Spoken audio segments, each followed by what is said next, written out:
The anime started with Yogiri. He is a loser child walking in a corridor filled with corpses and bullets flying in all directions. He walks towards a camera and asks where Asaka is his caretaker. He continues walking towards a room and the door suddenly opens. A woman is wielding a gun as she holds Asaka hostage. Asaka asks the woman what she wants, but the woman tells her to shut up. Yogiri happily runs inside the room, happy to find Asaka. The woman tells Yogiri to not move, otherwise she will blast the Asaka's brains out. Asaka complains about being hurt, and in the next second something happens. Some waves appear and the woman drops dead to the floor. Asaka is confused, but Yogiri simply hugs her and smiles while saying they should return. Suddenly, an older Yogiri is awoken from his sleep by his classmate Tomochika, who seems to be in a panic. He opens his eyes asking who she is, but quickly remembers she's the girl with the weird name. He remembers that before taking a nap, they were on a class trip and asked if they already arrived. However,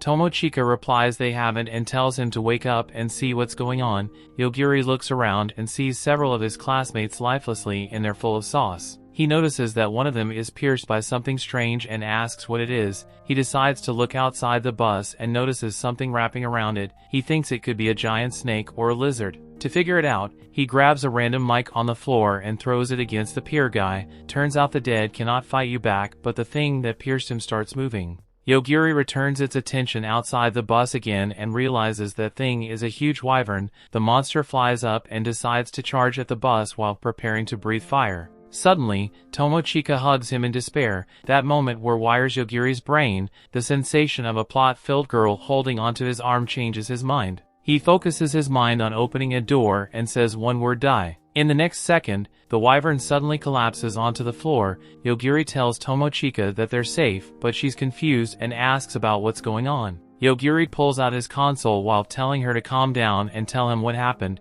He started playing a video game, but she got mad mentioning this was not the time to play games. After watching him play for a bit, she simply tells him that he's trash and video games and starts giving him tips, but she quickly realizes about their situation and tells it's not the time. He asks if she's feeling better and she confirms. He tells her to start explaining how they got into this situation. Tomochika reveals their bus was driving casually through the night. However, after passing past the tunnel they found themselves in this strange field. Everyone was confused and she even asked her friend if the outside was always like that. However, her friend couldn't answer. Suddenly, a girl entered the bus and greeted everyone inside. She introduced herself as Shion, the granddaughter of the great sage. Their teacher got up to complain, but the girl simply popped his head right away. The girl then acted like nothing, telling the kids to calm down and pay attention without doing anything stupid. Everyone froze in shock, as the girl told them not to annoy her, otherwise, everyone would meet the same fate. She explains to them that her power level is 530,000.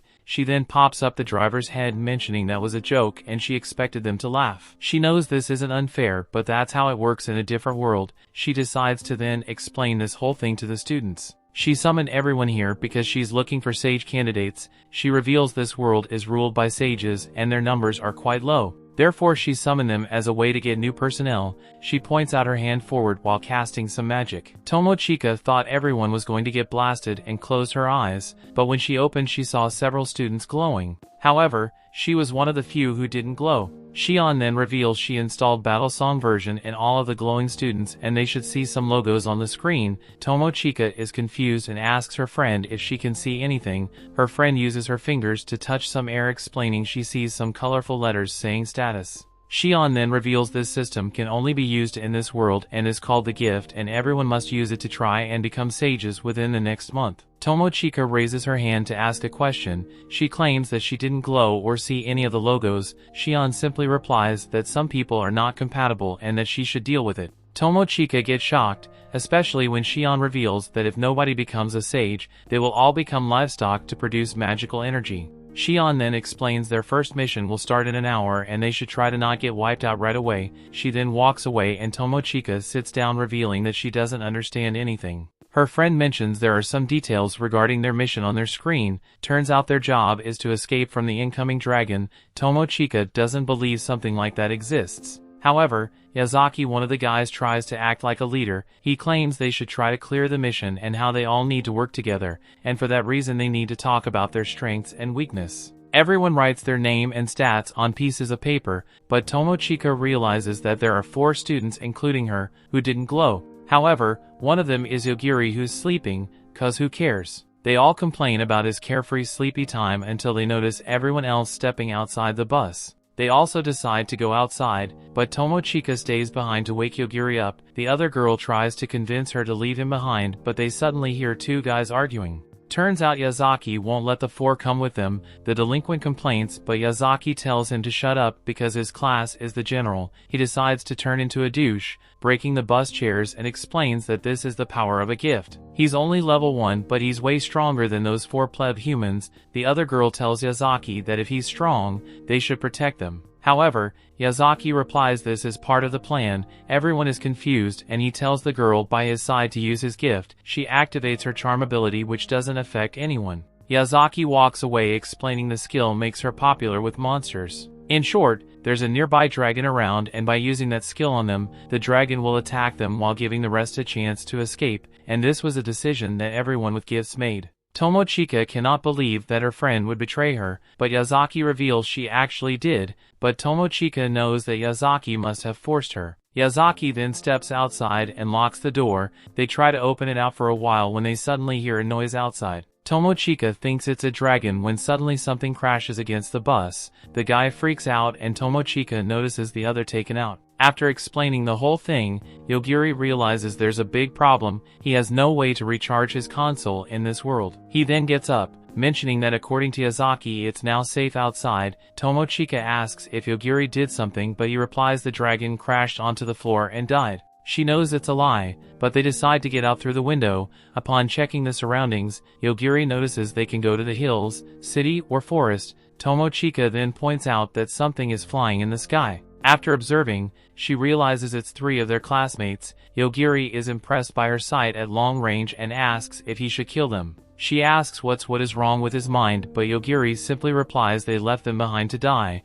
Tomochika says he shouldn't talk about killing them. Yogiri's answer is that they could be hostile toward them. She's confused, but the guys start getting closer, also confused because the dragon is dead. One of them notices that Tomochika is still alive and complains that he was planning to turn her corpse into a zombie so that he could go wild. Yes, that type of wild. The guys talk between themselves, complaining about turning a corpse into a zombie and using her as weird. Hearing those words, Tomochika realizes they clearly cannot be friends. Suddenly, one of the guys casts a huge fireball that barely misses Tomochika. The guys keep talking between themselves how about they refine their magic and how one of them is a healer, the other a hero, and the last necromancer. The guy who cast the fireball then tells Tomochika to come to his side without resisting. She's confused about his request, but the 3 simply reveal they want to spend their fun time with her. Tomochika realizes they're all after her body. Yogiri is impressed that she has the guts to say that in that situation. The necromancer guy complains she and Yogiri seem too close,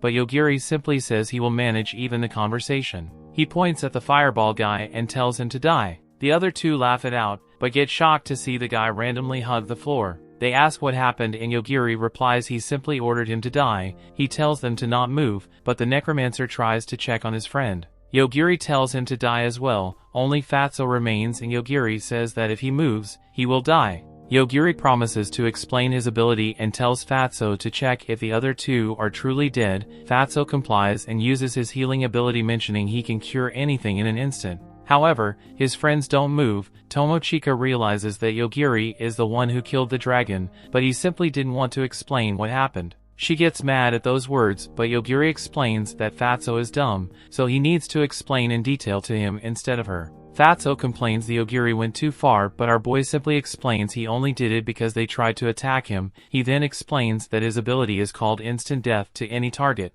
In fact, he doesn't need to tell people to die, he just needs to think about it. Fatso says that's impossible, but Yogiri would love to test the theory. Fatso accepts the feed and tries to get close to Yogiri, pretending to be scared, but he's preparing to attack him with a magic attack. However, Yogiri simply tells him to stop. Fatso is confused and Yogiri explains that he also has an ability that allows him to know if someone has the intent to kill him or not, and to make it worse, he can combine the 2 abilities. In short, he doesn't need to know who's trying to kill him. Fatso gives up in tears and Yogiri asks why they're so cocky so early after getting those skills. Fatso then reveals this is the second time the three of them came to this world. They defeated the demon world and returned to their world. Yogiri asks Tomochika if the three missed any classes and she replies they didn't. Fatso reveals that when they returned home, only some hours had passed. Yogiri decides to kill him, but Fatso asks Tomochika to help him. Tomochika replies she is only alive because Yogiri saved her, therefore he should deal with it. Fatso calls her cold and pulls out an item, promising that if she puts it on him he will become her servant. In short, it's a slave collar and he puts it on himself. He acts like a pervert while walking toward her, but she tells him to stop. The collar starts strangling him and she asks if there's a way to stop being his master. Fatso obeys the order, mentioning that she can transfer it to another person. She does it, transferring to Yogiri, who decides to not kill him. Instead, Fatso should head to the forest full of monsters and wait there, but before leaving, Fatso should leave all his items and never tell anyone about the Yogiri and Tomochika. Fatso obeys orders and Tomochika asks if this is okay. Yogiri replies that Fatso will always betray them, therefore it's better this way. She then asks if he isn't suspicious that she might turn him in. Yogiri simply replies it is what it is, and after all he's the one who decided to protect her. She blushes, mentioning she doesn't know how to reply and that they never spoke much before. She asks why he decided to protect her. Yogiri initially replies he doesn't know why, but after Tomochika's insistence, he admits it was all because of her soft and juicy developed plot. She blushes and gets angry, complaining that men are all the same. Meanwhile, Shion is in bed doing whatever is that the guy comes to report, mentioning that the first mission was cleared with 4 casualties, 2 with no ability and 2 S ranks. He mentions the S ranks died instantly without warning and thinks it's an instant death magic. However, she returns the possibility and returns to bed. The story continues. We see Yogiri and Tomochika manage to reach the nearby city. Tomochika is happy about it, but Yogiri is feeling sleepy. They notice the guards closing on the gate and rush out to them. However, they cannot understand what the guards are saying. Still, they order them to wait until they call their lord. The lord appears and mentioning that this situation is annoying and asks if they got separated from the guys that came at noon. Tomochika gets happy as the guy can speak Japanese. However, Yogiri simply asks if the guy can let them in as they're trying to catch up with their colleagues. The guy gets annoyed, mentioning that usually people need to pay to get inside. However, he has orders to not get in the way of sage candidates. Yogiri then mentions his colleagues talking about heading to the capital and how they can get there. However, this ugly face simply tells that he won't get in their way or help them at all. Yogiri thanks him nevertheless and decides to leave. However, this trash-faced dude says that he wants Tomochika to spend the night in his house. She immediately rejects him and pulls Yogiri as she walks away. Upon getting inside the city, Yogiri asks why she ran. She replies that she was afraid that Yogiri was about to kill him. Yogiri gets confused and asks if she thinks he's a serial killer. However, she replies that she's surprised that he hasn't noticed that. Upon looking around, Tomochika gets excited because it looks like a fantasy city filled with beast folk. A fox girl named Mirio then approaches them asking if they are sage candidates. She asks if they are lost as it seems like it's their first time in the city. Tomochika gets hyped to see some cat ears, but Yogiri asks what she wants. The cat girl explains she wants to help them for free. The two get confused and ask why she would do that. Mirio explains she wants to get along with the sage candidate boys for 2 reasons. First, they have a guaranteed future, and second, they're easy to seduce. Tomochika thinks this girl has no salvation, but Mirio replies she doesn't want to seduce her boyfriend. She believes that the secret to building a great relationship comes from friendship. Tomochika explains they're not a couple, but Yogiri wants to know her opinion about their situation.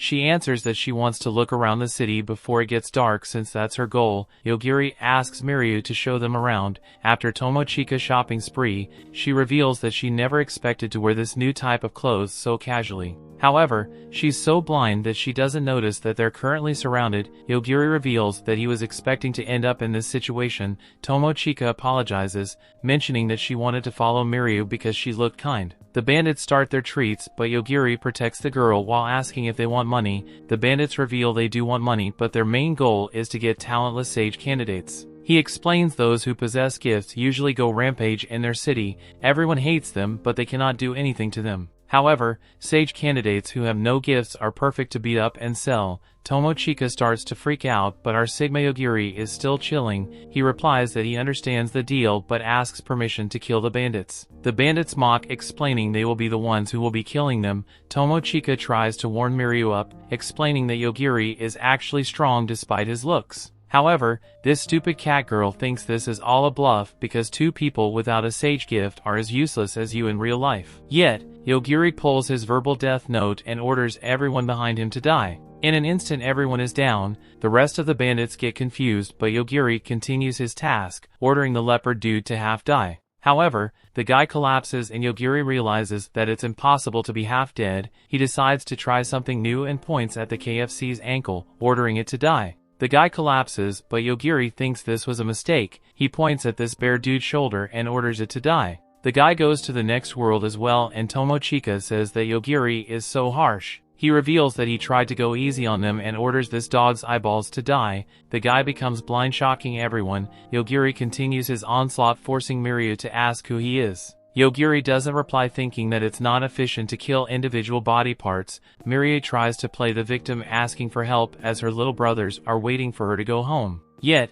Yogiri simply replies that's not a reason to steal and kill people. The last guy asks if he isn't talentless, but Yogiri points his finger at them and tells them to die. However, it doesn't work. They are still alive and try to run away. Tomochika asks if he is letting them go, but Yogiri replies he didn't, he simply delayed his order. The two bandits manage to hide themselves, but the death is activated. Yogiri tells Tomochika it's time to leave, but they're stopped by some guards who want to know about the situation. Yogiri lies and explains they got lost and found everyone dead on the floor. One of the guards reveals that's a lie because she saw everyone fall out of nowhere when they were about to attack the two. Tomochika gets angry because this clearly means the guards were watching but didn't help them. The guard explains they wanted to destroy the bandits' backer as well. Yogiri understands the guards wanted to let them get sold and then track the people who bought them. The guard confirms it and tells them that Yogiri cannot do anything to them because they're protected against gifts. However, one of the guards uses his appraisal skill and reveals that neither Yogiri nor Tomochika have gifts. The girl is shocked,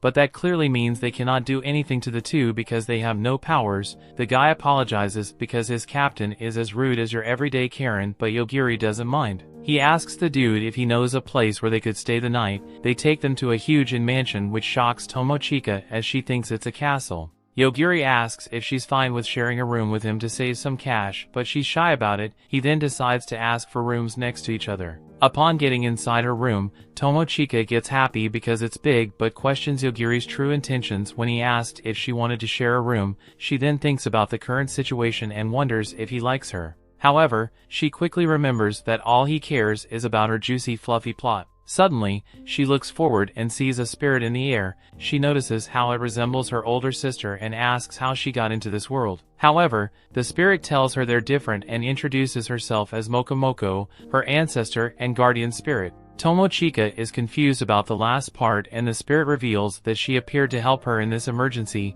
Tomochika asks why now and not earlier. However, the spirit reveals that she was afraid that Yogiri might erase her. Tomochika is surprised that his ability works in spirits. The spirit begs Tomochika to talk to him about her, this way he won't hurt her. She accepts and asks about the spirit coming here to help her. In short, the spirit reveals that it can protect her from anything but physical attacks. She also reveals the reason why Tomochika doesn't have a gift. It's because she protected her. Tomochika gets angry and asks her why, but the spirit reveals it was dangerous. The spirit then reveals that gifts have advantages, however, they also allow Shion to control her life. Tomochika, the other three, were also being protected by spirits, but her ancestor doesn't know about it. Still, the spirit is happy because she finally has a successor for her school of archery. However, Tomochika ignores her, mentioning that she wants to return to her world, but she can only rely on Yogiri for the moment. The spirit gets excited, mentioning that's the reason why teach her the true martial arts. The next morning, Yogiri notices that she seems tired. She reveals it's all due to the recent events and asks if they will catch up with the others. Yogiri explains that he met Celestina, one of the inn staff, and had her look for the others' location, prepare language translation, and some concealment items. Not only that, but Celestina created something that will enable him to charge up his console. Celestina hands them some tickets to leave the city and Yogiri asks her to keep all the items he has. The two later depart on a train and Tomochika's ancestor is still scared of Yogiri. Tomochika asks if he can see her ancestor, to which he reveals that he only saw her from the moment Tomochika talked about it. Tomochika then sits by his side and asks if they will be able to meet their colleagues. Yogiri replies that according to Celestina, their mates should be moving around the primeval forest to train. Suddenly, he turns to her and pushes her down. A huge explosion blows the ceiling away, confusing her.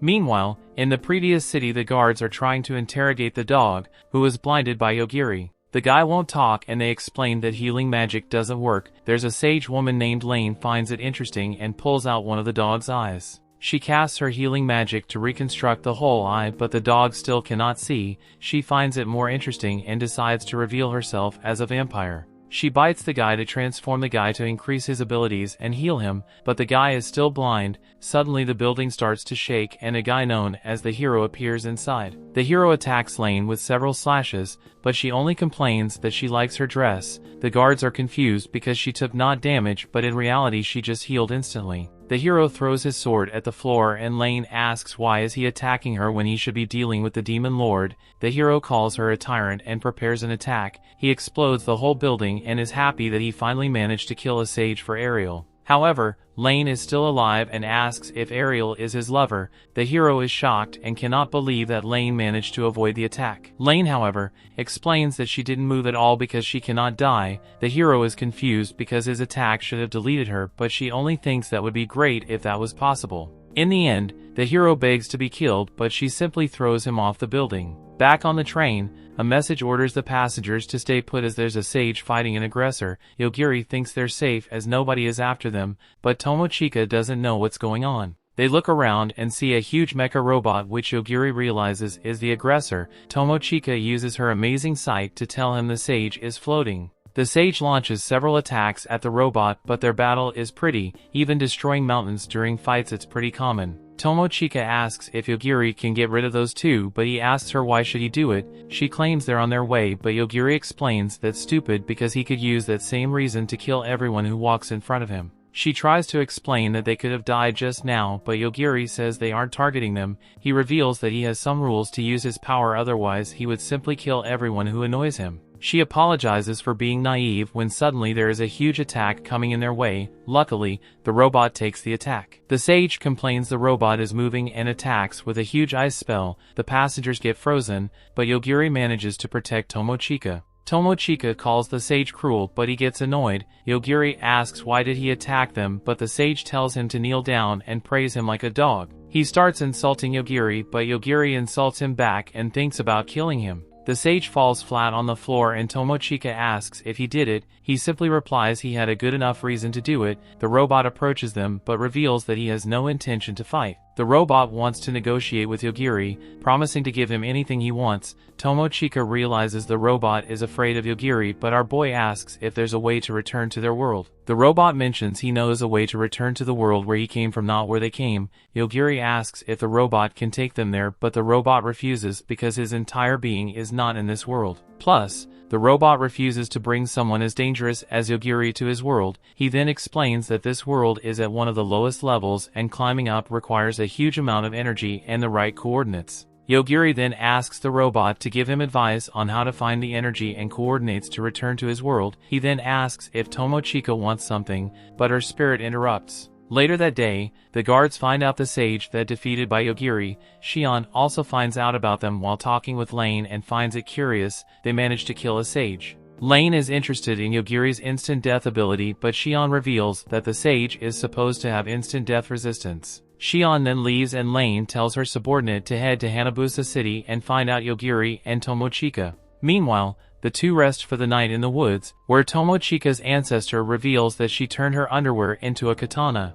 The story continues. We see they walk through the forest until they reach Hanabusa City. Tomochika happily mentions that it looks like Japan but notices that Yogiri has a poor physical condition. Yogiri, however, replies that's normal because he killed enemies on their way. She gets confused but when looks back notices monsters and bandits who try to attack them. She asks that since he's tired his power must have a limit, yet Yogiri replies that he can use it as much as he wants but he will feel tired after using it. They get inside the city and the spirit notices there are barriers instead of walls. Tomochika looks around and sees the huge hotel the previous lady told them about. They decide to stay there and get inside where they meet Tachibana, their classmate. He's happy to see Tomochika and she asks why he's here instead of being with the others. Tachibana replies he's split with them because they're inefficient with their leveling. Yet, there's a maid girl who isn't happy with Tomochika being friendly towards Tachibana. The guy tells her to calm down because they're classmates. The girl shuts up. But there's another one who praises Tachibana.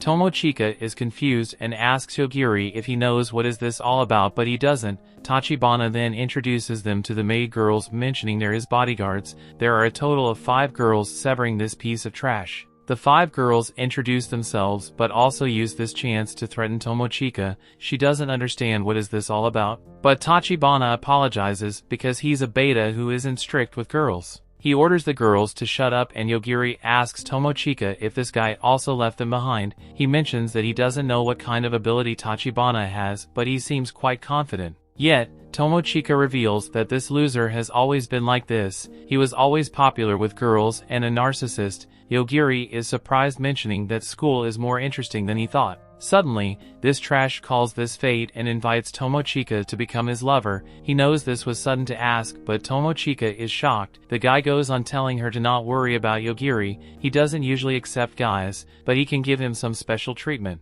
Tomochika is shocked because this guy still keeps going. Even Yogiri mentions that he doesn't feel killing intent thanks to this nonsense. Tomochika asks why he is so confident and Tachibana replies he has the dominator class. In short, he can dominate everyone who's weaker than him. She's still shocked by his words and mentions that he hasn't leveled up that much when compared to the others who are training in the primeval forest. This trash thinks she's into him and decides to explain everything. It all started when they threw a party after completing their first mission. Furai's came to him and gave him some advice. Furai's class is a consultant. In short, he's a master plotter and scammer. Furai's mentioned how everyone was avoiding Tachibana because of his class and mentioned that if someone doesn't become a sage, everyone will become livestock, and that's why he tells Tachibana that he should buy a large number of the cheapest level 1 servants. In short, the servants will fight for him, and if they win the battle, the opponent will become his servant but also get the experience points. Yet, Tachibana mentions that his abilities don't have that information.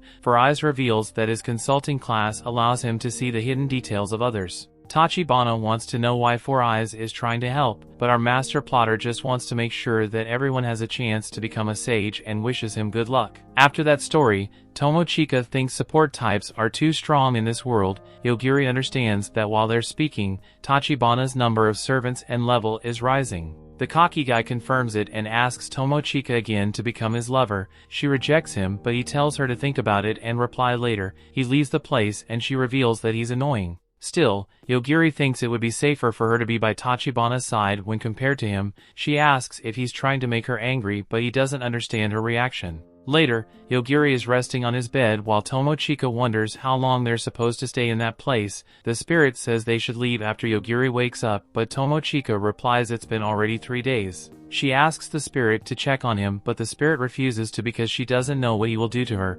Tomochika then mentions that she's tired of staying inside and wants to go outside for a while. Suddenly, she sees some smoke on the streets. This is because the guy whom Lane told to take care of Yogiri is coming into the city and destroying everything. The guy announces that his immortal army is recruiting and that if the citizens die, they will become zombie soldiers. The spirit tells Tomochika this isn't good as it smells like death. Tomochika gets shocked and asks how this world can be so weird because people easily die here. Meanwhile, the other guy's maid is walking in the corridor while invisible. The spirit then asks if Tomochika doesn't want to go outside, but she rejects it, mentioning it's way more comfortable inside. The spirit says they cannot stay here forever, especially when an enemy is targeting her right now, but they cannot see it. Tomochika is confused and asks what they can do against someone they can't see. She decides to call Yogiri's room to wake him up, but the spirit thinks she's relying on him too much. Meanwhile, the phone rings while Yogiri dreams about his childhood. He remembers waking up to his dog licking his face and Asaka telling him that breakfast was ready. He then wakes up from his dream and picks up the phone, promising to go to Tomochika's room. Upon stepping outside, he sees the corridor is empty. However, the maid is invisible and pulls out a dagger. Yogiri closes his eyes and focuses on sensing the killing intent, and he manages to see the girl and finds out that she plans to target Tomochika. He pulls out his mental death note and the girl falls onto the floor. He gets inside Tomochika's room and explains there was someone outside her room to kill her. Tomochika is confused about why she would be targeted, but Yogiri simply calls the reception to say there's someone collapsed in the hallway. Tomochika asks why he did that, but he replies they would suspect them if he didn't. Meanwhile, Tachibana receives an alert mentioning that his maid's signal has disappeared, but he must worry about the other monster inside this dungeon. The monster attacks him, but he uses the barrier to block it. He thinks this is boring and uses the barrier to attack, mutilating the monster's arm. One servant is quite happy, mentioning that he's way too strong for monsters on the 100th floor. The monster asks who Tachibana is, but this guy uses his menu to use a flare bomb skill. The monster is defeated and he then steps on him to make a contract. The monster calls him master and the girl casts heal to restore its body parts. Tachibana then asks how many floors there are in this dungeon and finds out it's 150. He then orders the monster to head to the bottom floor and collect more servants. The monster leaves and Tachibana asks where the maidservant is. The other girl replies she should be in the hotel. Tachibana then decides to use his skill to see her memories, but just watches her collapse. He thinks she was attacked from behind, but the other girl doesn't think she would let someone sneak on her. He then asks why the maid in the hallway was, to which the girl replies that there are two possibilities. First, she wanted to bring Tomochika and make him happy. Second, she wanted to eliminate Tomochika. He gets confused because that would be inconvenient to him. The girl explains that his servants' opinions don't always matches. He gets worried because that might make Tomochika run away from him and orders two other servants to hold her in place. Back at the hotel, Tomochika realizes that it was Tachibana's maid and Yogiri thinks that this is bad.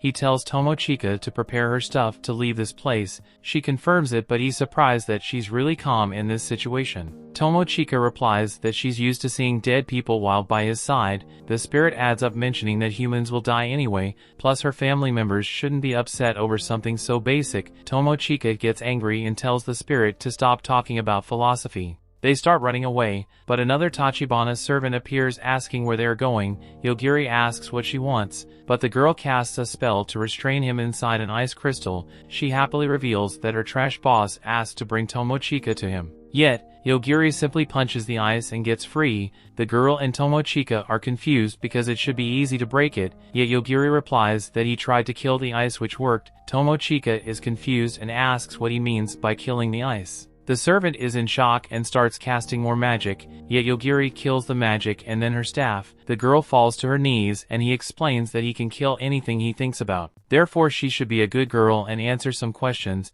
She accepts and he asks if she can use magic without a staff. The girl reveals that due to her class, she can only use magic when holding staff. Yogiri knows this means that she must have some spare ones. The girl confirms and pulls another one from Happyland. Tomochika asks why she is hiding it there, but also tells Yogiri to stop looking. He's surprised because he didn't expect that she could use them in that way. He then talks about what she just said about taking Tomochika to Tachibana and asks about the others. She answers that everyone received the same order. Suddenly, another girl is on the ceiling and tries to attack Tomochika. She quickly uses her judo skills to put the girl down. Yogiri is surprised, but the spirit mentions that Tomochika's martial art talents are awakening. However, when they properly look at the girl, they notice it's a doll. More dolls surround them and the other girl pulls another one from her hair, mentioning that she thought she could do this on her own. Yogiri's eyes shine and the girl drops dead onto the floor. The girl who controls the dolls is sitting on the stairs and orders them to deal with it but to let Tomochika live. However, Yogiri kills every doll. The girl starts to panic and they manage to find her. She begs them to not kill her, making Tomochika feel like they're the real villains. Meanwhile, Tachibana feels again that his servant is dead and the little girl has lost her will to fight and told Yogiri and Tomochika everything. Upon hearing the conversation, he tells the other maids that Yogiri can kill anything just by thinking. They all find it hard to believe it, but Tachibana thinks they should observe them first and lead them to a place where they can ambush them. Tomochika and Yogiri start walking down the stairs until they see it filled with cockroaches. She screams in fear, and when Yogiri is about to say its name, she stops him because it will traumatize her. The spirit knows Tachibana is using the insects to watch over them. Tomochika asks if Yogiri can kill them, which he confirms, but the insects will reign over their heads. She refuses that idea, but he mentions they could enter her mouth and suffocate her. She imagines it and decides to get revenge on Tachibana. The spirit mentions that Tachibana could make the whole world their enemy. Tachibana watches the situation thinking that Yogiri cannot do anything. He thinks about using the cockroaches to make them scream and chase them. However, his maid says that he should be careful because they don't know about Yogiri's power. He refuses to give up and orders the cockroaches to kill Yogiri. They all activate the bloodlust, making Tamika feel scared. Yogiri says they should kill Tachibana because he thinks it won't take too much effort. He uses the roach's killing intent to track Tachibana's position and tells him to die. Tachibana collapses on the floor, making all his servants shocked. Yet, Tomochika is freaking out because he failed and the cockroaches are still alive. Yogiri explains his power never fails because if his enemies can reach him, he can also reach them. After all, the world won't let someone act without consequences. Tomochika notices the roaches are more active, and he explains that's because Tachibana's death has set them free. She panics, but he grabs her arm and tells her to run. Meanwhile, Tachibana's servants are still trying to heal him from the dead. The other one tells her they're free now and walks away. Yogiri and Tomochika then walk through an alley to leave the city, but they suddenly hear screams. Upon checking, they see the city filled with zombies.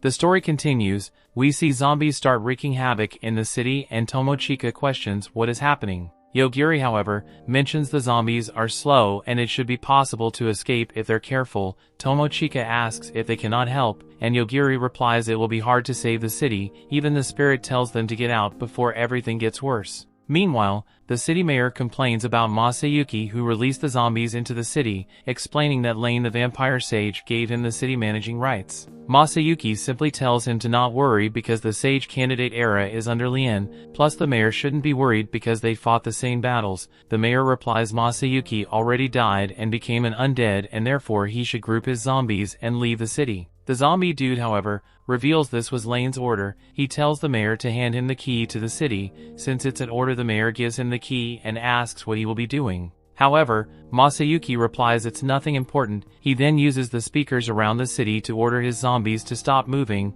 The undead then introduces himself to every citizen and uses a huge screen to show Yogiri and Tomochika's pictures. He explains that he's searching for them and the remaining humans should bring them to the central plaza within 1 hour. If the citizens don't do it, he will make his zombies move again. At that same moment, Yogiri and Tomochika were trying to sneak outside the city. They hear everything the other guy has said, but also hear that he locked the whole city to prevent everyone from running. With this, every citizen understands they have two options: to capture Yogiri and Tomochika or to become a zombie. The mayor suddenly enters the room the other guy is speaking from, complaining about hurting the citizens. However, the guy replies that if he didn't threaten them, they would never look for the other two. Everyone around the city starts looking for the other two, which forces them to hide in alleys. Tomochika thinks humans are now way more dangerous than zombies, but Yogiri replies they must run to avoid being found. Tomochika then asks why they are being chased. Yogiri thinks about it and replies it must probably be because he killed the other sage. Suddenly, 3 guys manage to find them and promise to take the 2,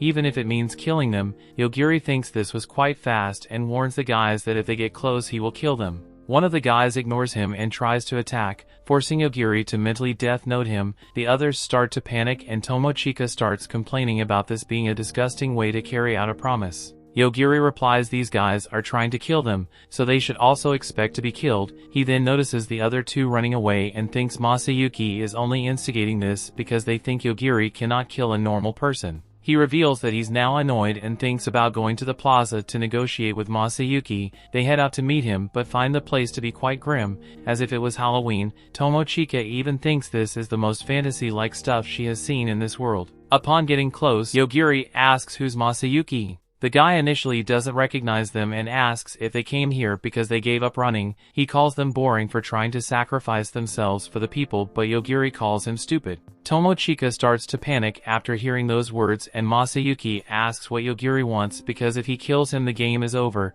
Yogiri replies he wants to get on a train and go to the royal capital. Therefore, it would be kind of Masayuki if he removes the barrier around the city. Masayuki is shocked to hear those words and gets angry. He starts complaining, mentioning that Yogiri is in a bad position to negotiate right now. Yogiri realizes that's true and thinks he must have something to offer. Therefore, he simply says that he will let Masayuki live, even though he should that would be a bad thing. Masayuki gets even angrier, calling Yogiri crazy and asking if he wants to die right now. He orders his Immortal Core army to attack Yogiri, explaining that Yogiri cannot kill something that is already dead, but as you expect, our boy orders them to die and they all collapse. Masayuki is shocked because he cannot understand what's going on, and the mayor uses this chance to say he's not involved in anything. Yet, Masayuki wants to know how the dead just died. Yogiri replies he also doesn't know about it, but since the undead were moving, it pretty much means they were alive. Tomochika then complains about how Yogiri ignored what just happened but just answered it.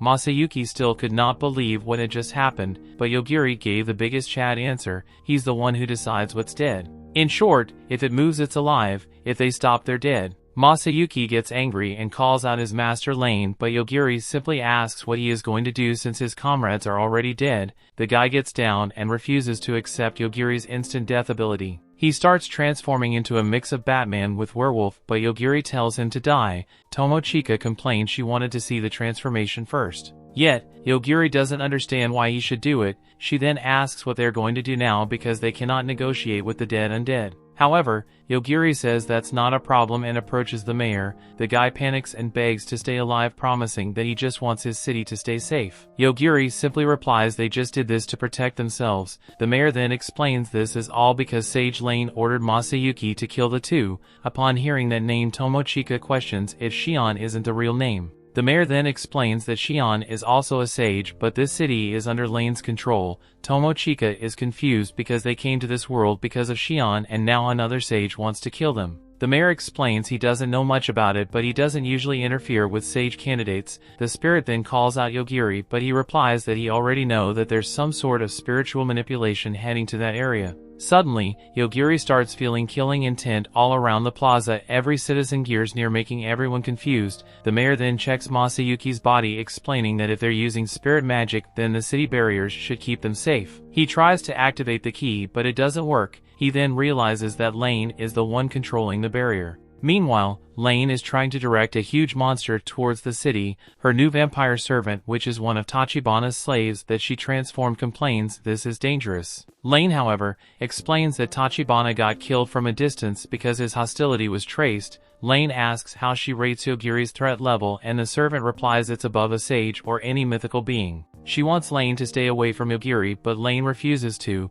Lane realizes that despite her servant knowing that she's immortal, she's worried about her. That means that Yogiri must be some sort of god of death. Meanwhile, inside the city, Tomochika asks if Yogiri cannot kill the source controlling the citizens. He replies this is different than Tachibana's case. He starts killing everyone who tries to attack them and people fall one by one. He feels like this is just a test like they used to do to him when he was a kid. Yogiri then notices the mayor in a panic to see his citizens die in front of him. He tells him to get closer, but Lane reveals that her plan is to cause Yogiri's death indirectly. She then creates another clone of herself and orders her clone to fly up and create even more clones. Yogiri notices the killing intent gets stronger, but Tomochika then notices the dark aggressor. The huge aggressor destroys everything he passes through and they begin to panic. Yet, at the same time, Lane reveals that since her clones know nothing about Yogiri, they have no killing intent toward him. She then orders his clones to attack the city. When the aggressor either tries to attack or dies, Tomochika then asks Yogiri if he can kill the aggressor. He replies yes, which shocks her because she didn't expect it. The mayor begs Yogiri to save the city, but he has a bad feeling about doing it.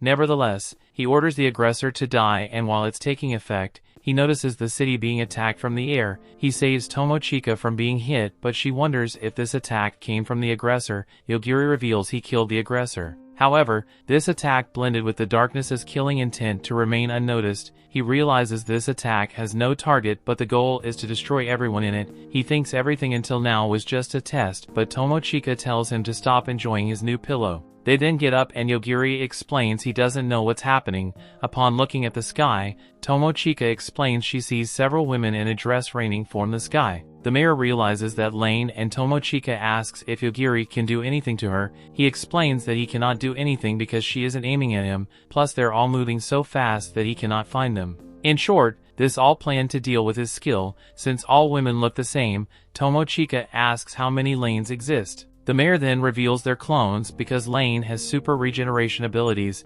Upon hearing that, Yogiri reveals he can deal with it, but it would be easier if she aimed at him. The mayor then brings out a hologram of the city and explains there's a pattern to the attacks. It doesn't attack the same place twice, and the attacks aren't also made close to each other. The spirit even calls Lane dumb because she's trying to make it random, but she made it consistent instead. Tomochika thinks they can use this information to predict where will be the next attack. The mayor quickly realizes where it will be, and Yogiri says he will be heading there. The mayor then reveals he will help him with his teleportation ability. Yet, Tomochika also wants to come. Yogiri tells her to hide, but says she's the only one who can see everything. The spirit also wants to help, and they decide to teleport away. Yogiri and Tomochika hold hands, and she leads him to where the clone will hit. He orders the clone to die, and the spirit uses an ability to create a shield around them. After the impact, the shield is retrieved and Tomochika is relieved because she thought she would die. Yogiri then notices something on Tomochika's hand and asks what it is. In short, the spirit used its power to combine some of Tomochika's underwear with the power of the previous aggressor that can transform into a shelter. Yet, the spirit is worried because defeating the clones won't help in the endgame. Yogiri however replies it's all fine. The clones then fall and disappear, making Lane question how immortal vampires can die. Her servant tells her they shouldn't target Yogiri, but Lane replies she just needs to make new clones with different settings. Suddenly, there's a strange feeling in her body and she realizes her true body, which was hidden in another dimension, is dead. She then goes on a bungee jumping without rope, but thinks this is how she saved the girl. She suddenly disappears and Tomochika realizes there aren't any attacks coming. With this they return to the mayor to get everything ready and escape. Meanwhile, in a random house a young girl wakes up and notices her bed looks like a coffin. She thinks she's a vampire and sees a rock in her hand. The rock shows Lane's hologram explaining that her plan was successful and she died while the girl survived. She then tells the girl that she is a younger clone made from her who didn't get her memories to avoid being targeted by Yogiri. Back in the city, the mayor thanks them for their help and gets them a card telling them to be careful. Upon getting inside, Tomochika complains that Yogiri is playing games instead of driving. He explains that's because he always crashes his car into walls when he plays games. Therefore he cannot drive. With that, Tomochika is ready to drive and the spirit reveals that her family has the skills to drive anything. Tries to wake up Yogiri by driving through a canyon and convinces him to drive. Yet Yogiri is dreaming about the moment he met Asaka, his foster mother. That day, Asaka was taking a job interview to work for a research institute, but upon reading the contract, she noticed a clause that she couldn't complain if the job was the cause of her death. She tries to obviously reject it and leave, however, they force her to sign it. She thought this was the base of an evil organization, but Yukio the interviewer tried to dismiss it. While taking the lift, she wanted to know the details about her job. Yet, Yukio replied that she simply had to take care of a monster. She's shocked to hear it, but Yukio explains they do cursed experiments in their institute. Upon reaching the bottom floor, she notices how dark it is with something written on the doors. Yukio explains that's a scripture. She asks where he is taking her and he reveals it's to her workplace while taking another lift. He asks if she knows about Alpha Omega, since she doesn't. He explains that it means everything or eternity, and that's the name of the test subject she will be taking care of. Asaka asks if that subject is human, but Yukio cannot give her an answer because he has never seen it. All he knows is that Alpha Omega can kill anything he wants just by thinking. Asaka cannot believe they expect her to take care of a monster like that. Yet, Yukio replies that's possible because she has a teacher's license. She realizes that's the only reason she got this job, but Yukio tries to explain that if she doesn't do it, humanity could perish. He explains they think they can only avoid that outcome by providing him with an adequate education. She complains because there are other people more suitable for this job. Yukio reveals she's the perfect fit for the job. After finally reaching the final floor, she notices a vault door. Yukio explains he cannot get further from here and gives her some papers with instructions. He wishes her good luck and takes the lift up. She uses her card to open the vault and upon stepping inside notices how it's not what she expected. She follows the map and reaches a house, but she doesn't seem to find anybody inside. She then hears some noise from a room and opens the door. She then sees that Alpha Omega is just a little innocent kid. Despite the shock, she complains about everyone being scared of a little kid and picks him up. She goes outside and throws him onto the floor, telling him to be a normal kid and play outside. The kid is confused but points his finger at her. She gets scared after remembering that he can kill anything just by thinking. Suddenly she hears something dropping to the floor and sees some sort of shadow. The kid revealed the thing was hiding in her shadow just to get here. She asks about it and he calls it a demon, while also revealing they often come there to kill him. Asaka is confused and the kid tells her that he doesn't mind playing outside, but asks if he can do it tomorrow because it's almost evening. Asaka realizes she forgot about it after losing her head and helps him get up. She introduces herself and asks the kid for his name. He replies they call him Alpha Omega, but before he came there, he was called Lord Okakushi. He then tells her that he's hungry, making her realize that she must also prepare his meals. She checks the fridge and realizes that she cannot cook at all. While checking every kitchen compartment, she finds some cup noodles and gives him to eat. Upon tasting, the kid mentions he likes it, but Asaka is still thinking about his name. She asks about his parents, but the kid doesn't know what's a parent. She apologizes and upon looking at him, she thinks about a dog and names him Yogiri. The kid asks if Takatou Yogiri sounds good. Asaka doesn't understand why he's using her family name but realizes that he doesn't know what's a family. She decides to let him use that name and teaches him how to handshake and greet someone. Meanwhile, Tomochika wakes him up to tell him about the boulder in their path. She mentions how he was asleep for the whole time, but he explains that it's because he used too much power in the last city. Yogiri then asks the most important question: why are they even going to the capital? Tomochika is shocked because he could have asked that question before they left. Yogiri explains their goal to return to Japan, and to do that, they must talk to Shion, but he thinks there's a better way to talk to her without going to the capital. Tomochika replies their classmates are all going there. She then starts driving back hoping that she can find another route to take them to the capital, but they suddenly bump into something. Upon checking outside, they see a dragon who prepares to attack them, but Yogiri orders it to die. Tomochika feels relieved until she notices a lot more dragons flying their way. Yogiri realizes they're in their territory. The dragons prepare to breathe fire and Tomochika grabs his arm, asking him to do something. Since the dragons have killing intent, Yogiri orders them all to die. The dragons start raining down, making Tomochika even compare it to a dragon insecticide commercial. She sighs in relief until she notices they're being covered by the big shadow. Upon looking up, she sees a huge golden thunder dragon in front of them. She starts freaking out thinking she will be struck by lightning, but Yogiri reveals he doesn't sense any killing intent. The dragon looks at them and tells them they have passed. Tomochika is confused by those words, but the dragon turns around and flies away in panic. Yet Yogiri yells at it to wait and asks why the dragons attack them, if they can understand. The dragon ignores him, but Yogiri promises that he will do the same thing he did to the other dragons. Turns out the huge dragon is actually a little girl who's shaking in fear. She knew she should have flown away without talking.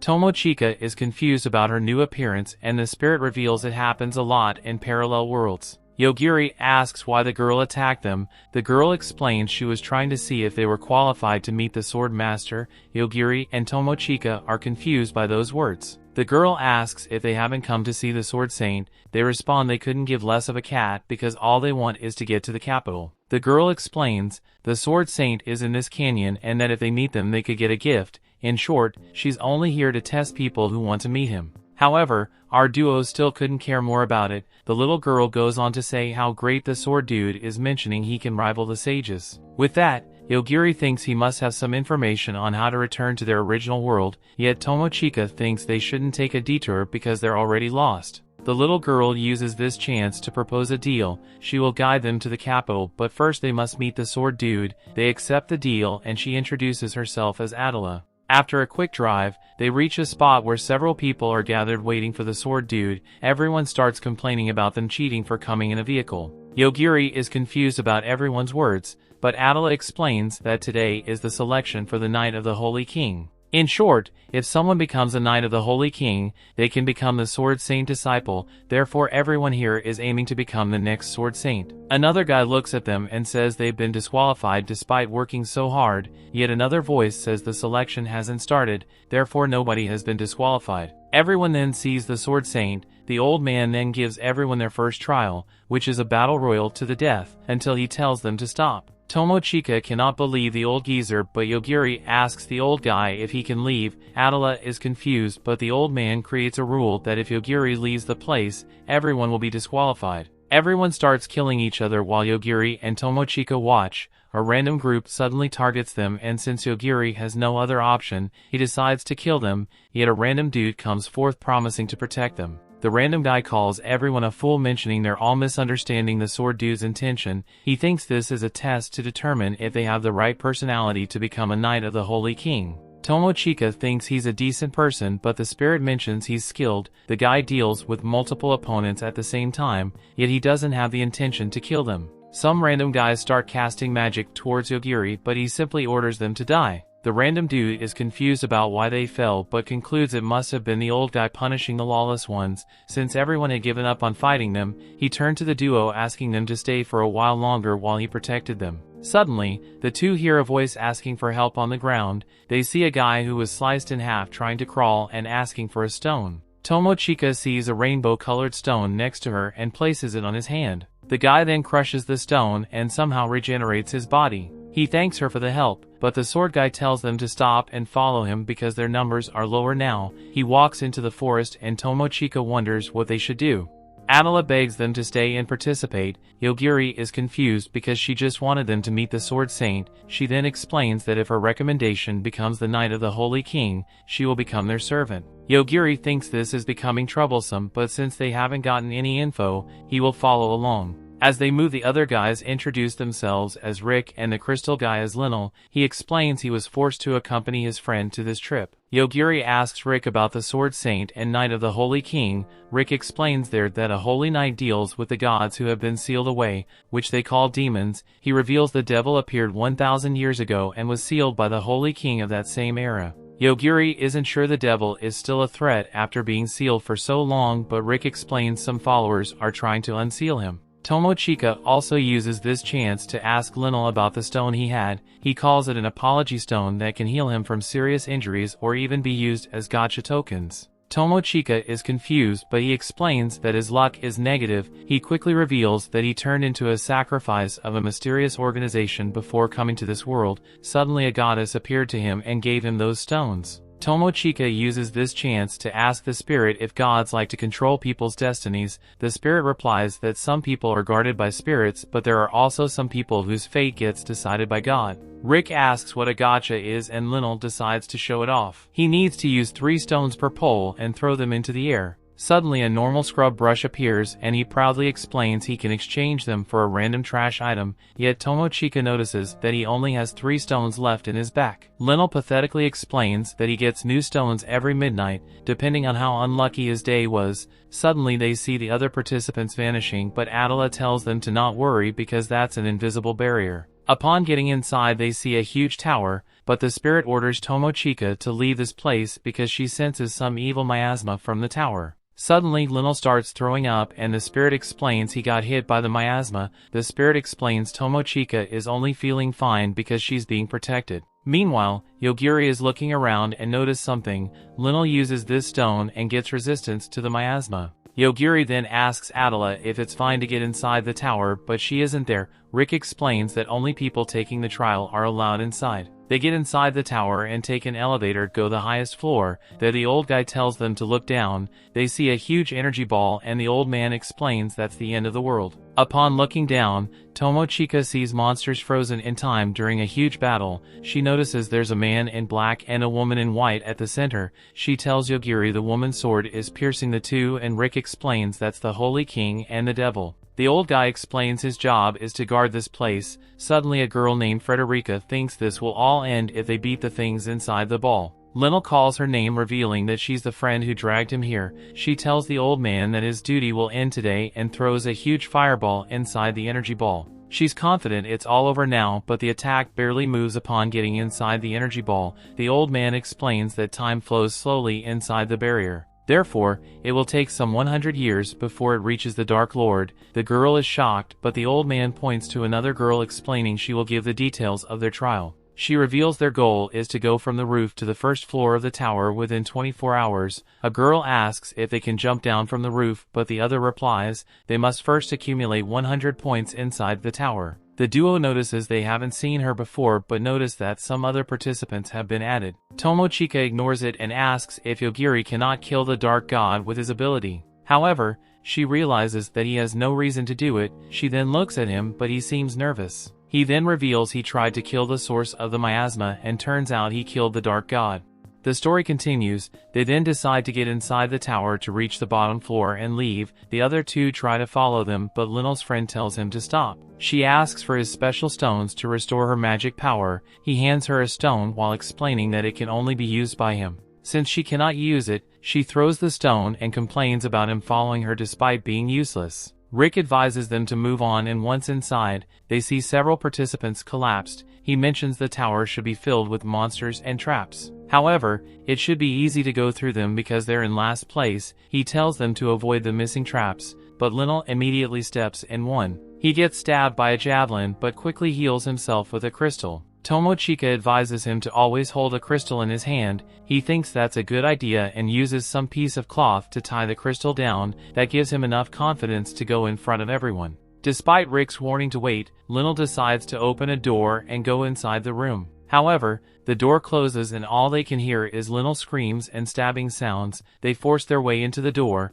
but find a girl dressed as a maid inside. Rick recognizes her as Teresa and asks what's going on. She tells him not to judge her because this is just another way to get points. Rick doesn't understand why Teresa is participating in the trial despite already being a knight, yet she reveals that her qualifications were revoked after killing too many people by mistake, and that's why she's taking the trial again. Rick tells everyone to run away, but Tomochika notices that's impossible because the room is filled with thin wires. Teresa notices Tomochika has good eyes and is disappointed because they didn't fall for the trap. Rick then decides to stall Teresa while Tomochika and Yogiri find a gap and leave. However, Teresa thinks the swordmaster will be unhappy if the cannon fodder manages to survive. She starts attacking with her threads, claiming that a knight of the Holy King must be the strongest person in the world. Tomochika watches Rick using his shield to block the attacks and thinks that despite his strength, Teresa much stronger. She's just playing around while Rick needs to try his best just to block the attacks. However,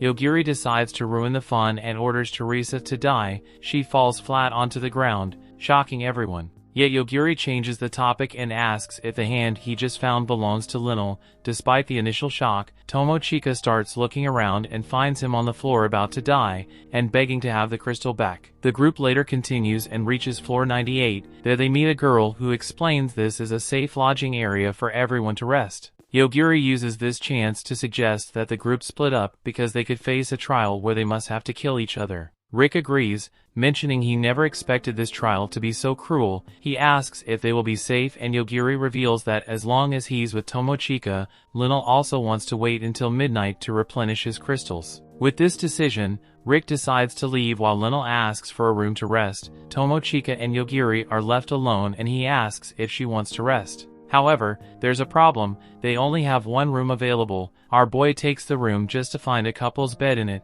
Tomochika reminds him about her spirit ancestor always being present, but the spirit tells her to have fun while she hides inside the wall. Tomochika's worries start to grow as she sees Yogiri bluntly taking off his clothes and changing into his pajamas. He then steps into the bed and lays down like a brick. Tomochika cannot even believe this guy simply went to sleep while in the same room as her. Meanwhile, Lynel is in his room waiting for his crystals. He's happy that he managed to survive this far despite dying 15 times. It's finally midnight and he receives his crystal. However, he notices that instead of 10, he's getting 100 as a special event with a guaranteed ultra-rare item in gacha. He starts playing the gacha thinking he will be getting a weapon or something, but instead he summons a girl. He doesn't understand why he just summoned the goddess who reincarnated him into this world. She thinks she will be joining him as his ally, but she reveals that she's only here to check on him. Despite his confusion, the goddess explains she updated his checkpoint and if he ever dies again, he will respawn in this room. Meanwhile, the swordmaster wants to know how the trial is going. The girl explains she's worried about the number of dead not matching with the number of souls. The old dude tells her to not worry because that should still be enough to maintain the second barrier. Meanwhile, there's a fight happening in a random place. The girl complains about the guy attacking her, but he just claims that he doesn't want to become a sage. The girl reveals that she must kill him if he rejects. She uses her eye to measure his power while confirming his identity as someone who got his powers from God. The guy confirms, but reveals that he can also know her name just by looking at her. He tries to attack her with magic tentacles, but the girl cancels it just by saying some words. He freaks out and tries another attack, but she nullifies it by copying it. He doesn't understand how she can also use his magic, but she claims she can do the same things as him. He tries to cast another magic on the ground, but nothing happens. She explains that God can give and take his powers away. Since he cannot use magic anymore, the guy decides to use his sword.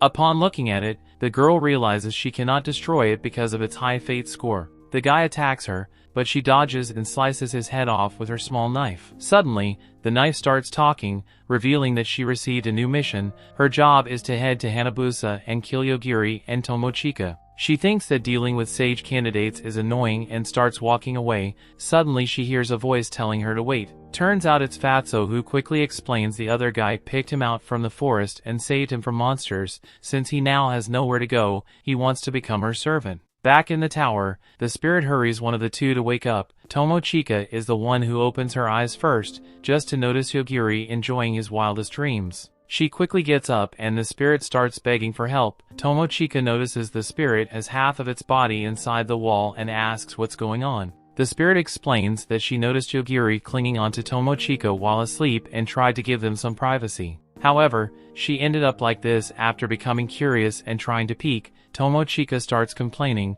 but the spirit reveals that the tower is drawing the souls of the dead into a single place. Therefore the walls and floors are trying to absorb her. Yogiri finally wakes up and the spirit asks if he can help her. Upon hearing it, Yogiri tries to kill the absorption function of the tower. The spirit is finally being absorbed into the wall and Tomochika says goodbye. Yogiri then touches the wall to narrow down the target and activates his skill. The spirit manages to get out of the wall and wonders why they are trying to collect the souls of the dead. Yogiri thinks this trial has some hidden objective. He tells Tomochika to be prepared because he will kill anyone who acts hostile without even asking anything. She's confused because that's what he usually does. Yogiri explains he's trying to avoid killing as much as possible. However, the other participants will try to kill them, therefore he cannot hold back anymore. Tomochika thinks that's too late to say because she's already prepared. She then surprises him by stating that he's been using his power to save her. Therefore using his power is the same as her killing someone.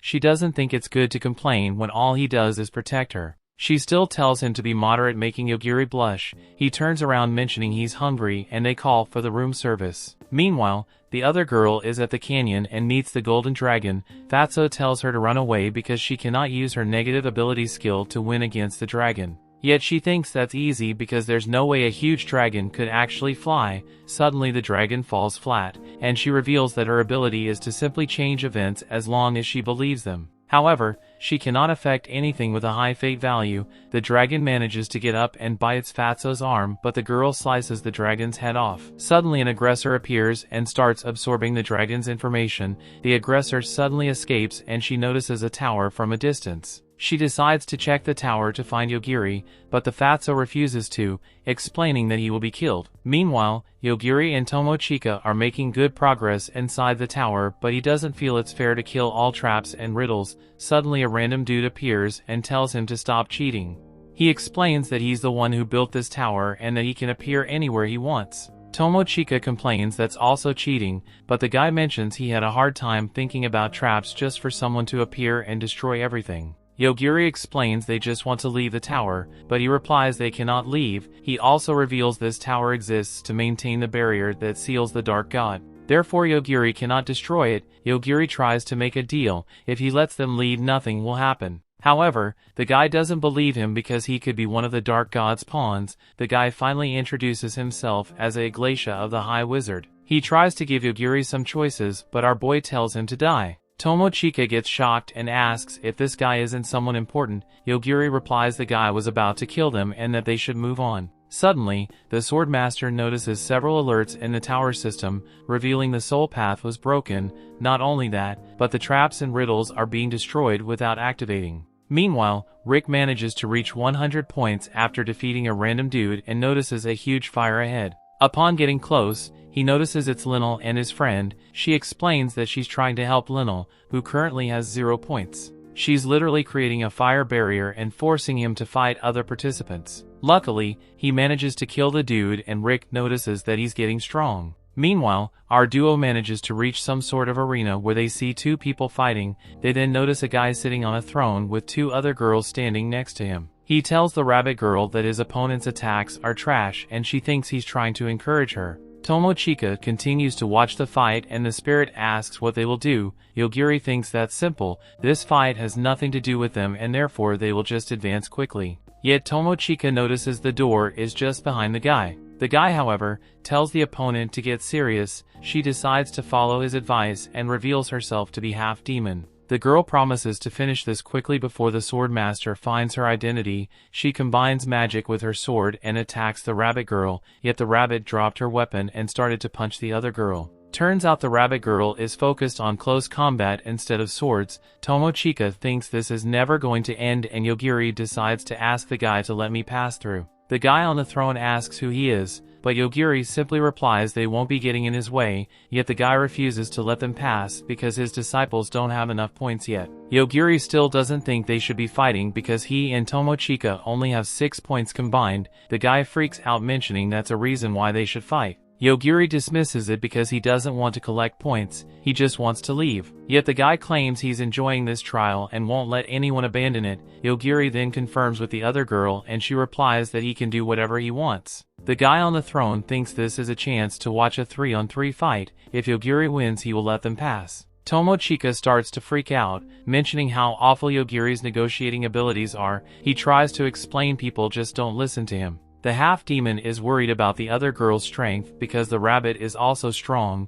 yet the guy reveals the rabbit is actually his weakest apprentice. He introduces his girls and then reveals that he wants to keep the half-demon and Tomochika for himself. He orders his girls to kill Yogiri and let the rest live, yet they all fall to the floor after Yogiri orders them to die. Since they won, Yogiri and Tomochika start walking away but the guy refuses to give up. He's about to make a move but Yogiri thinks about his death. Tomochika notices it but doesn't say anything. As they prepare to live, the half-demon girl asks if Yogiri is the one who killed everyone. He confirms it and she begs him for his help. Yogiri is unsure of what to do, but Tomochika tells him to at least hear the request. The story continues. We see Theodosia introduces herself to Tomochika and Yogiri. She tells them she wants to find her sister because she heard that her people were being held hostage at the tower. Tomochika thinks that Theodosia is asking for their assistance, but Theodosia tells her their assistance may look like rebellion against the swordmaster. Yogiri tells her the swordmaster already thinks he's against him because of the way he's thrashing the tower. He tells Theodosia his ability would be useless in finding her sister, but they can search alongside her. Theodosia tells him she would appreciate any help he can offer. He asks her if she has any idea where they can start the search and she tells him that underground would be a good place to start. She tells them she can faintly feel the presence of her people. Meanwhile, Lionel, Rick and Frederica entered the same level as the duo and Theodosia tries to remain unseen. Frederica is scolding Lionel for wasting their time and Rick tries to calm her down. Tomochika is pleased to see that Rick and Lionel are safe. Tomochika looks around and she recognizes the room from a previous encounter. The swordmaster Rabe turns back to look at the participants. He sees that just 17 of them have passed so far, and he's about to proclaim them as knights, but he's interrupted because there's an emergency. His assistants tell him that the tower has fallen silent and they're having difficulty maintaining the first barrier. They're still telling him about the problems affecting the tower, when a bright light suddenly blinds them all. After a while the light dissipates and they look up to see a purple portal going through the barrier. Rabe's assistants keep giving a situation report and Rabe gets ready for a battle. A demon suddenly descends from the portal. He thought the barrier would disappear if he blew the tower away. Rick is scared of the demon's aura because he's never seen anything like it. Rabe is not fully prepared for the battle because he didn't expect it to come so soon, but since the demon has already invaded, he has no choice but to engage it in battle. He tells the idiots that their first task as Knights of the Divine King is to defeat the demon. He tells them the continuity of the human race relies on them defeating the demon. Yogiri decides to use this opportunity to go underground and search for Theodosia's sister. Tomochika is surprised that Yogiri isn't doing anything about the demon that just appeared. Yogiri tells her if he defeats the demon, he'll get the attention of the swordmaster, which he doesn't want, so it's more convenient to let the other idiots handle it. Theodosia agrees with him and they make a run for it. Lionel suggests to Rick that they should run away from the battle, but Rick tells him it's too late to escape the demon. Frederica is glad the cowards who would have jeopardized their victory are now gone. Lionel submits himself to his fate and decides to hold onto his crystal for dear life. The demon asks the swordmaster how he can bring down the barrier. He tells the swordmaster he'll spare his life in exchange for the answer. The Swordmaster tells him he's suddenly being true king after destroying his tower. The demon loses his patience and begins taking the lives of the idiots. He tells them to tell him the answer at their convenience or they'll all be wiped out. An idiot decides to attack the demon with his clones, but the demon takes him and his clones out with a flick of his wrist. Frederica decides to shoot her full-powered light beam at the demon, but the demon crunches it out like a piece of tissue paper. A little demon appears behind the demon and he tells Frederica her attack was quite powerful. He tells her it would have dealt some serious damage if it had hit. The Swordmaster now realizes that they are in a bad situation. Frederica tries to attack the little demon with her magic, but he nullifies the magic from her staff. He tells her she's not strong enough to face them and he turns her staff into a huge piece of candy. Frederica is so petrified that her knees give way and she falls to the ground. Rick decides to attack the little demon but he dodges his attack. He can tell that Rick is stronger than Frederica. Rick asks Lionel to look after Frederica while he faces the little demon. Suddenly, Lionel gets a notification and he decides to try his luck in the gacha game. He releases his apology stones, which join together to summon the goddess. She notices he's not in a good mood and he asks her if she just came to check up on him. She tells him she's in a serious mood this time and he's hyped to see that she's going to fight. She tells him the demons are small fry in her eyes and she tells him to watch her take care of them. In the blink of an eye, she approaches the demon and the main demon bows to her and the idiots are surprised by this. The little demon rushes and hugs her like they're old friends, and now the idiots don't even know what is happening. The goddess tells Lionel he was very unlucky to meet her and Lionel now understands that she's going to side with the demons. Yogiri, Tomochika and Theodosia are going down some spiral stairs but it feels like it's unending. The spirit tells Tomochika that a barrier could be tempering with the space. Yogiri figures out that there could be an important room at the end of the staircase. They go further down and Theodosia can sense more of her people's magic. Tomochika tells Yogiri to do something about the barrier but he tells her he can't, because it could be Theodosia's people who put it up. Suddenly they hear a scream which pierces through the barrier. Yogiri is thankful to whoever spared them the effort of taking the barrier down. A blue suddenly apparition passes through Tomochika and she becomes frightened. Yogiri asks her why she's frightened all of a sudden, and she tells him she felt like a blade demon just passed through her whole body. Theodosia sensed something and opened up a stone door on the side of the stairwell. She looks into the room and she can't believe her eyes. The room is filled with containers holding. Yogiri joins her at the door and he tells different specimens, Tomochika, to wait outside because he doesn't want her to see what's in the room. Theodosia walks up to the container and Yogiri asks her what for people are in there. She tells him those are her people and she's shocked to find them in such a state. She's somewhat relieved her sister is not in one of the tubes. Yogiri figures out that they were put in such conditions to strip them of their magic powers, and Theodosia decides to put them out of their misery. She breaks the glass jar and they leave the room. Tomochika asks Yogiri what their next line of action should be, and he tells her they need to go back up first before he can decide. He asks Theodosia what she'll be doing and she tells him she'll avenge her people by taking the Swordmaster's life. The goddess is still catching up with the demons, but because of the tough situation the Swordmaster finds himself in, he decides to bestow the Swordmaster title on Rick. Rick is surprised by this, but the Swordmaster knows he's the only choice he's got. He tells Rick he'll automatically become the Swordmaster if the demons take his life. The Swordmaster tells him he has no intention of losing to the demons. He tells Rick his huge status allows him to utilize the power of the tower. He tells him he should be able to put up a fight with the tower's powers. Lionel apologizes because it was his fault they were in this situation,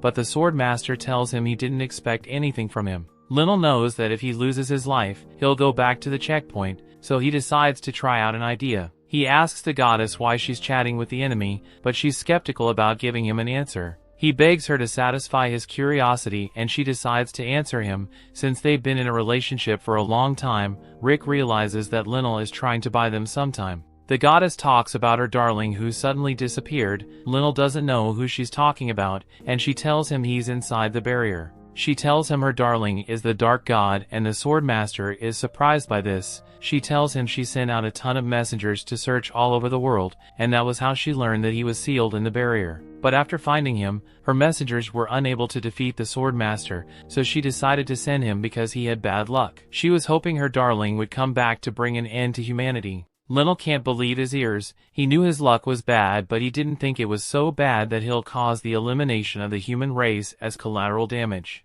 The little demon tells her the barrier has almost dissipated and she decides to check it through her mirror. She's pleased to see that the creator of the barrier and the goddess killer are both gone. She knows they would have been a problem to deal with if they were around. She tells Linnell he's a walking apocalypse and he decides to take his own life to end it all. The goddess tells him she took away his random walkability, and she tells him to watch her darling come back to life before he inevitably loses his. She brings out the barrier core from the tower so she can crush it and bring down the barrier. The Swordmaster knows that there is nothing they can do to stop her. Yogiri, Tomochika and Theodisia emerge from the stairwell and Tomochika can see that the other idiots are in a bad situation. The goddess decided to break the core and bring her darling back to life. She crushes the core and the barrier breaks open. The Divine King steps in to put an end to the demon god. Theodisia uses that distraction to take down the Swordmaster. The goddess is still in shock at her darling's demise, and the sword monster uses that opponent to stab her with his sword. The monster disappears and Linnell immediately goes over to heal the goddess. She gets back to her feet and begins acting like a crazed goddess. The demon goes to pick up the demon god,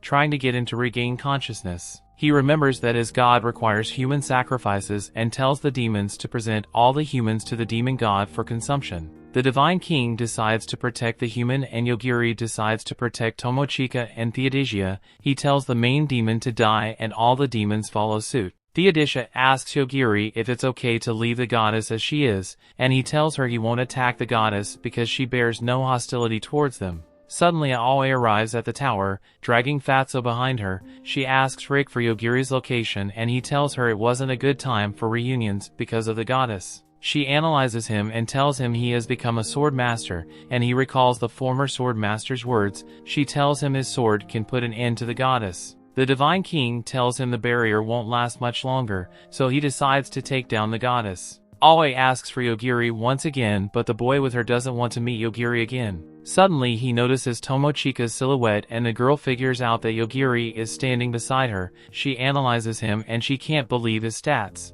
She's so mind-blown and she becomes nauseous. She sees that Yogiri is the culmination of the fate of the world in the shape of a man. Tomochika recognizes Fatso and asks him why he's at the tower. He tells her he was brought there against his will. She barfs, but she tells them she would be fine after she gets some rest. She tells Yogiri she came to deliver Fatso to him, but Yogiri tells her he doesn't want him. She decides to dispose of Fatso, but he's tired of being treated like trash, so she abandons him. Yogiri takes the census of the humans left after the battle, and Rick asks Theodisia the reason for her actions. She tells him she did it to avenge her people. Rick tells her he's the new sword master, and she asks him if he's going to continue in the evil ways of his predecessor. Yogiri tells her they need to check underground, and he promises to help her get revenge. Rick thinks that Yogiri is powerless, but the Divine King tells him only Yogiri had the power to defeat the demon god. The Divine King thanks him for his services, and Rick wonders what Yogiri is made of. He asks him what he plans to do next, and Yogiri tells them they'll be heading to the capital. They all decide to go to the capital for one reason or the other, including Theodisia.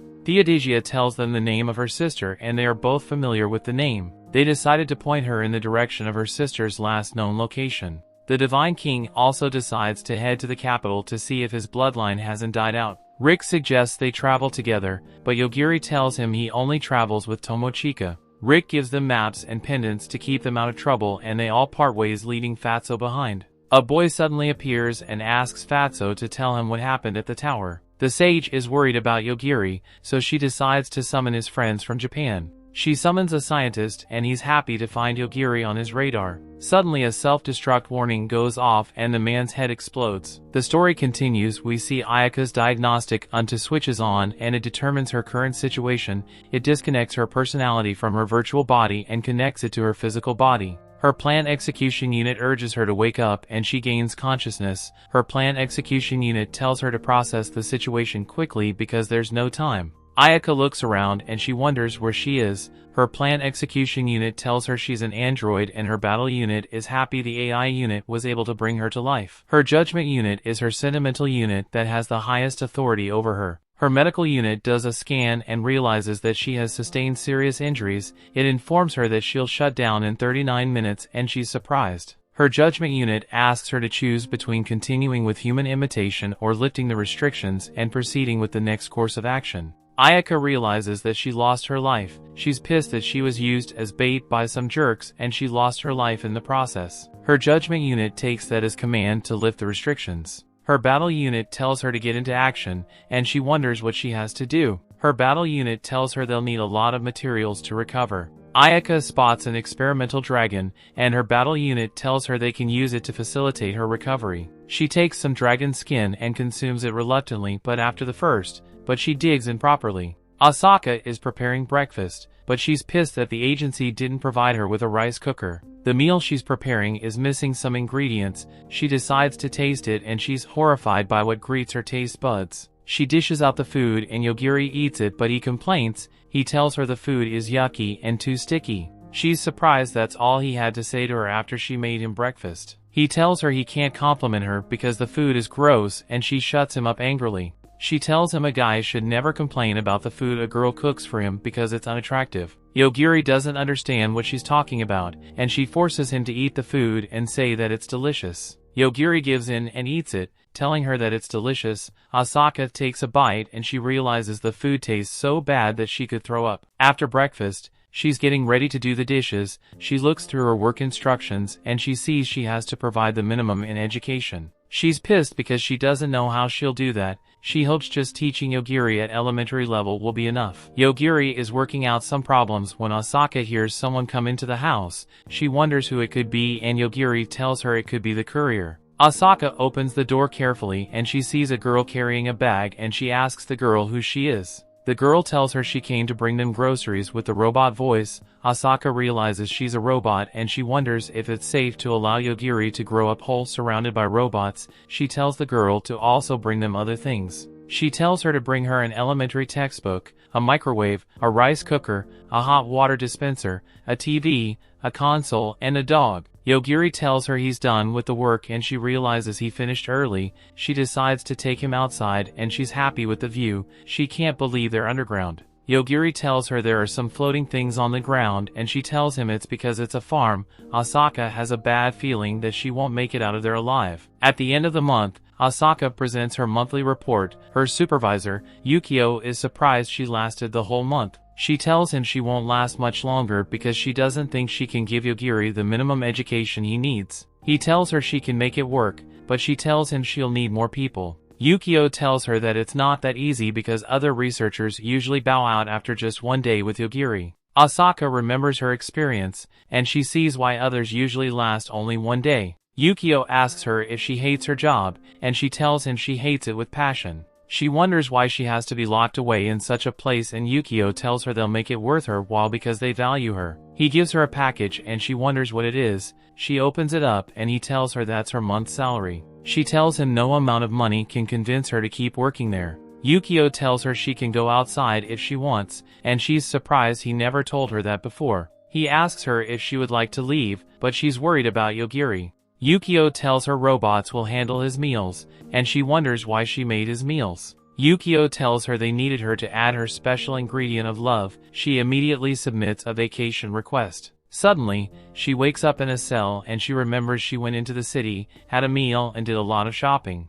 She spent a night at a high-class hotel, but she can't remember how she got to the cell. She wonders if she was caught and a voice from a communication device tells her they won't cause her any harm. The voice tells her their organization disrupts anomalies and seals them away to protect the world. They just want to have a word with her. The next day, Yogiri asks his courier robot where Asaka is and she tells him Asaka went on vacation. Yogiri isn't happy to hear this. He sits outside to read, wondering when Asaka will come back. Yogiri sees that his dog is also lonely and he decides to find Asaka by himself. He asks the robot about Asaka's whereabouts and she tells him she doesn't know. He asks her to bring the researchers who know her location to him. She tells him she can't go out because she cannot open the door from inside. Yogiri somehow contacts the control room, and he tells them to open the door. They are thrown into a panic and they decide to contact Yukio. He rushes down to the control room, only to see all of them slumped on the floor. He asks his colleague what's going on, and the scientist tells him that Yogiri is controlling the lady scientist, and anyone who tried to stop her lost their life. Yukio is surprised that Yogiri can do that. He orders his security detail to shoot the lady scientist, but he suddenly slumps to the ground. Yogiri enters the room and asks Yukio about Asaka and he tells him she's on vacation. Yogiri asks him when she'll be coming back, and he tells her she won't be coming back because she was taken away by the agency. Yogiri wonders if he'll help her, but he tells him he can't help her because the organization has a global reach and they are not powerful enough to stop them. Yogiri decides to go help her, and he tells Yukio to keep his murder spree a secret. Yogiri goes to the agency base and he tears through everything. He asks those in charge where Asaka is. They think Yogiri's power is to take out anything he sees. They decide to take him about before he sees them. They set up an ambush, but Yogiri takes them out. Asaka is pissed that she didn't get a job at a conventional place and she wonders how Yogiri is doing. She suddenly hears some commotion outside and she decides to use the chance to escape. The door suddenly opens and a woman points a gun to her head. Asaka is surprised because they said they won't hurt her. The woman takes her hostage and Yogiri walks into the room. He's happy he's finally found her, but she's surprised to see him. The woman tells him not to move or she'll outlive Asaka. She keeps threatening Asaka, but he uses his powers to take her life. Asaka wonders what's happened to the woman. Yogiri rushes to hug her and he tells her they can go home. They walk out of the room and Asaka is surprised by the damage Yogiri dealt to the place. She smiles at him reassuringly and they leave the base. She returns him home and she goes to talk with Yukio in the garden. She asks him what will happen after what Yogiri did, and Yukio tells her there's nothing to be done. She's surprised that there will be no punishment for Yogiri's atrocities. Yukio tells her that they definitely can't let her quit now and she's pissed that he's laughing about that. He tells her they'll take extra steps to make sure she remains safe, and he asks her if she's comfortable with continuing her work. She tells him she doesn't feel like quitting at the moment because Yogiri would do worse things if he's left alone. She tells Yukio she still has some things to teach Yogiri, just to make him happy. Yogiri tells her he wants to play a game, and she tells him she'll join him soon. She leaves Yukio and runs into the house. She suddenly realizes that she forgot her bag at the agency base, and she said that she lost her month's salary. Tomochika looks at Yogiri as he sleeps in her car. The spirit Mokomoko tells her she should just spend the rest of her life with him, and she is surprised her spirit can tell what she's thinking. Mokomoko likes Yogiri's looks so much that she's eager to inject some of him into their bloodline. Tomochika tells her spirit that she has to let Yogiri make his own choice. Yogiri wakes up and Tomochika tries to keep her conversation with her spirit a secret. She wonders what they'll do now that they're in front of the royal capital. Mokomoko informs her that they are being surrounded by soldiers. The lead security guard tells them to step out of the vehicle and Tamika hopes they don't get arrested. Yogiri tells her they'll fight back if that happens and Tomochika knows it won't be much of a fight. The chief guard introduces himself as Torx and he tells them their vehicle belongs to the Immortal Corps. Yogiri tells them they're not in the Immortal Corps. He tells him they got the vehicle from the Mayor Ryuta and Tomochika can see that Torx doesn't believe them. Yogiri tells him they're candidates for this Sage of Shion and they come to do something like a trial. Torx decides to appraise their gifts, but Tomochika is skeptical about letting him do that. Yogiri tells her to trust in Celestina and a soldier appraises them. Torx looks at the result, and he sees that they are sage candidates, but he still doesn't trust them because he knows the results can be forged. Yogiri shows him an amulet and they immediately go on their knees. Tomochika asks him what the amulet is, and he tells her Rick told him to show that to whoever holds them up in the royal capital. He gives Tomochika her amulet and he tells her it's engraved with the royal family crest. Torx is about to let them through but David, who is the youngest in the royal family, tells them the amulet means two things. Firstly, they are Rick's acquaintances, and secondly, they are knights of the Divine King. He tells them the amulet doesn't allow for lawlessness and Torx tells him not to be rude. David asks Torx to show him the holy sword he received from the Swordmaster, since he's a knight of the Divine King. Yogiri tells him he didn't receive a holy sword and David can't believe that Rick is a swordmaster. He tells Yogiri to back up his title with his swordsmanship. He tells him he can't lose to someone like him who's skillless with the sword since he's a knight of the king. Tomochika wonders if they should turn back but Mokomoko urges her to fight. Tomochika knows that she can't beat opponents with a high fantasy level. Mokomoko tells her that David's fantasy level is low. Yogiri tells her to give it a shot, and he assures her he'll take care of things if they get dicey. They begin the battle and Yogiri notices that Tomochika's sword style is unorthodox. Mokomoko tells him the family style is to mislead opponents with their movement. Yogiri thinks they're having a stare down, but Mokomoko tells him Kamachika is already moving. She's hiding her left leg so David can't see her move, and she's also waving her sword back and forth to make David misjudge the distance. Tomochika suddenly throws her sword into the air and rushes past David and hits him with a low blow. Yogiri is surprised by her moves. Torx declares her the winner and the guards are astonished by her moves. After the fight, Yogiri touches the castle walls and sees that it's enchanted. David tells him the walls were built by an ancient wizard and they can withstand any attacks. David is surprised to find out that Yogiri knows the wizard. Tomochika wonders why he's tagging along with them and he tells her he wants to be their guide. They enter the castle and Tomochika notices a lot of martial artists. David tells her they are explorers who will challenge the underworld. Tomochika is surprised that an underworld exists. David tells her a Dark Lord rules the underworld and his spawns were trying to escape. Yogiri tells him he doesn't have to show them around anymore since they're close to their destination. David leaves them, and Tomochika thinks that Yogiri was a bit rude. He tells her they have to discuss meeting their classmates. Tomochika thinks they need to come up with an excuse for escaping the bus, but Yogiri tells her she first needs to decide if she'll forgive them or not. They go to see the king, and Yogiri is surprised by the number of people present. The king begins addressing them, but Shinya, a sage candidate, challenges the king. Tomochika can't believe he's that dumb. The king tells him this is not the first time a sage candidate has challenged, and he immediately puts him in his place. The candidates are surprised that the Eroge Master's ability didn't save Shinya. The king tells them to be quiet and he tells them they need to accomplish a huge achievement to become sages. That brings the episode to an end. Thanks for watching. Want next part? Subscribe the channel and turn on notification bell.